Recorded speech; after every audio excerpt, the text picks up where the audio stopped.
to head off the problems. Isa Suarez, London.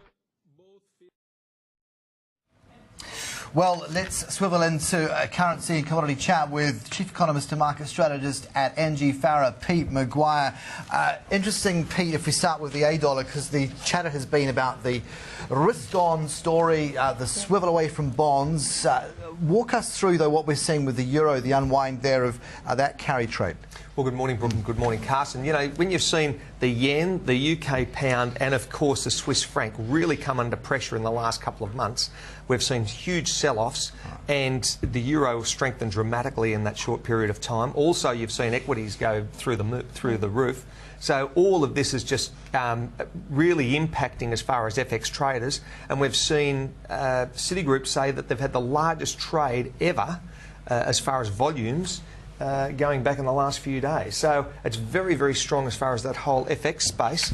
And, you know, there's only so much money to go around, and that's really driving the market. Because we were talking about the weight of money argument as it relates to equities with a couple of other guests. Yes. How much, I mean, what's the evidence of how much money's going into some of these, we'll say the euro at the moment, or that money shift in the FX Remember, markets? a lot of the trades, Brooke, they weren't really, as far as the FX was concerned last year, we certainly saw a bit of a downturn as far as retail investors in that space and banks, and now it's starting to rally back up. So the appetite is there, it's increasing. People are very conscious, and when the Japanese said they want to see an end to deflation, and certainly we've seen a very strong sell-off of the yen, that's all added, I suppose, fire to the whole argument. So the world is engaged in those trades at the moment. But for, though, Draghi holding the line on rates, would we be talking about this very topic? And indeed, how weak is that position? In other words, how likely is it he may have to wade in and institute further easing? Yeah, look, we all understand where the situation is in Europe, and it's certainly not turning around at any time soon.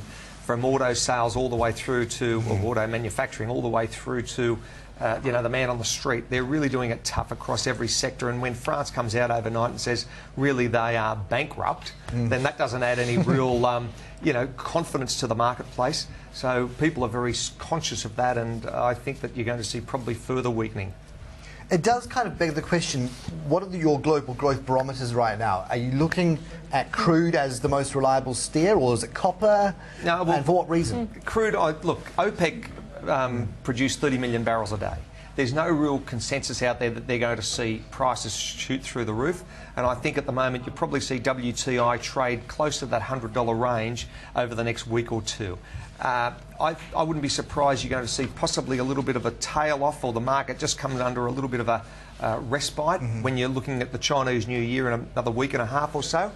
So I think everything will roll up until that period of time, and then you'll see just a little bit of a breather.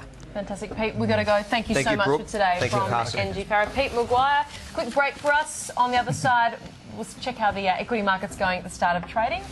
Stick around.